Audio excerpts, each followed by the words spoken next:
மேன்மைகள் சைவநீதி விளங்குக உலகமெல்லாம்.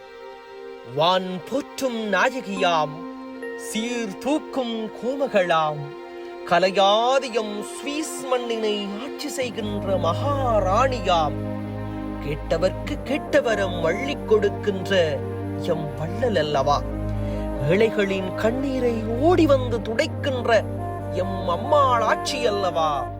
அந்த அம்மாள் ஆட்சியினுடைய ஏன் எம் சுவிஸ்லாந்து தமிழர்களின் இதய கோயிலாக வாழ்ந்து கொண்டிருக்கின்ற ஸ்ரீ விஷ்ணு துர்க்கை அம்மாள் ஆட்சியினுடைய ஆசீர்வாதத்தையும் சுமந்து கொண்டு அவளின் கட்டளையினை நிறைவேற்றிய மாபெரும் உன்னதமான பணியைத்தான் நீங்கள் கண்டு கொண்டிருக்கிறீர்கள்.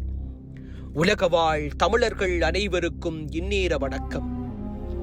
கேட்டவர்க்கு கேட்டவரம் கொடுக்கின்ற வள்ளல் தானேயும் ஸ்ரீ விஷ்ணு துர்க்கை அம்பாள் அந்த தாயினுடைய பேரில் நடந்த மாபெரும் உதவி திட்டத்தை தான் நீங்கள் கண்டு கொண்டிருக்கிறீர்கள். எம் தாயக தேசத்திலே ஏற்பட்ட மாபெரும் அனர்த்தம் எம் தொப்புள் கொடி உறவுகளாக இருக்கின்ற மலையக மக்களினுடைய வாழ்க்கையினை பெருமளவு பாதித்திருந்தது.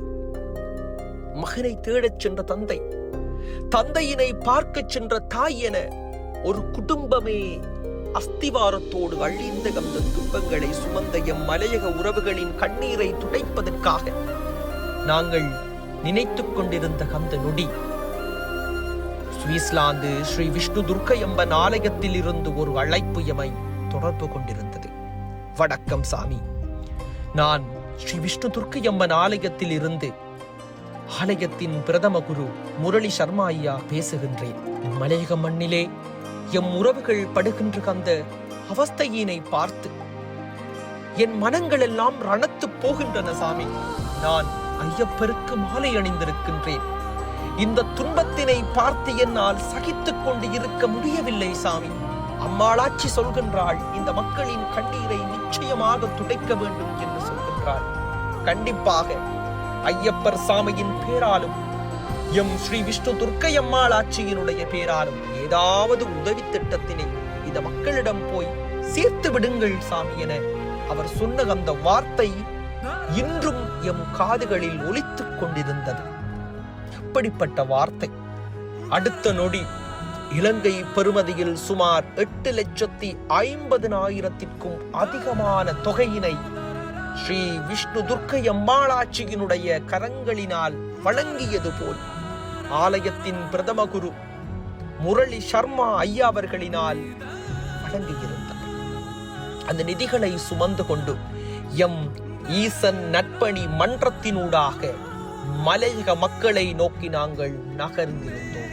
இந்த உதவி திட்டத்திலே கல்முனை ராவணா இளைஞர் கழகம் எமக்கு களப்பணிகளுக்கு பெரும் உறுதுணையாக இருந்தார்கள். எத்தனையோ வேதனையோடு இருந்த மக்கள் அல்லவா. எம் மனங்களை ஒரு கணம் ரணத்து போயிருந்தாலும் நிச்சயம் அந்த மக்களை ஒரு கணம் சிரிக்க வைக்க வேண்டும். அவர்கள் மனங்களிலே சந்தோஷத்தினை விதைக்க வேண்டும். அவர்கள் புன்னகையுடன் எங்களோடு பேச வேண்டும் என்று பல்வேறுபட்ட பிரதேசங்களுக்கும் சென்று சுமார் ஒரு இடத்திலே 50 குடும்பம் 100 குடும்பம் இருக்கும். ஆனால் பல்வேறுபட்ட நிவாரணங்களை சுமந்து கொண்டு நாங்கள் பெருமளவு தூரம் நடை போட்டிருந்தோம்.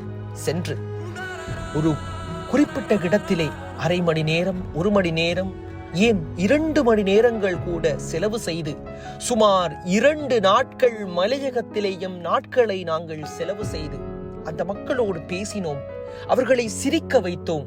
அவர்கள் கண்ணீரை துடைத்ததற்கு பிறகு நாங்கள் இருக்கின்றோம், எம் ஸ்ரீ விஷ்ணு துர்க்கை அம்மன் ஆலயம் உங்களோடு இருக்கிறது என்று சொல்லி ஆலயத்தின் பேரால் எம் முரளி சர்மா அவர்கள் தந்த அந்த அன்பின் சீரை அவர்கள் கையிலே கொடுத்த பொழுதோ, மாளாட்சியே, உன் பேரால் எமக்கு கிடைத்த எம் உதவிகள் உன் ஆசீர்வாதம் தாயே என்று அந்த மக்கள் சொல்லி வாங்கியது இன்றும் எங்கள் காதிலே ஒலித்துக் கொண்டிருக்கிறது.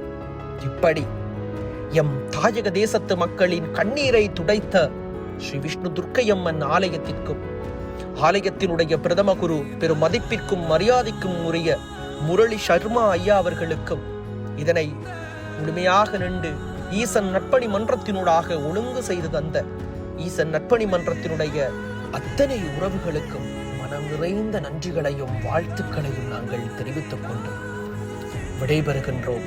எப்போதும் அம்மாளாட்சியின் ஆசீர்வாதத்தோடு எப்போதும் நாங்கள் இருக்கின்றோம்.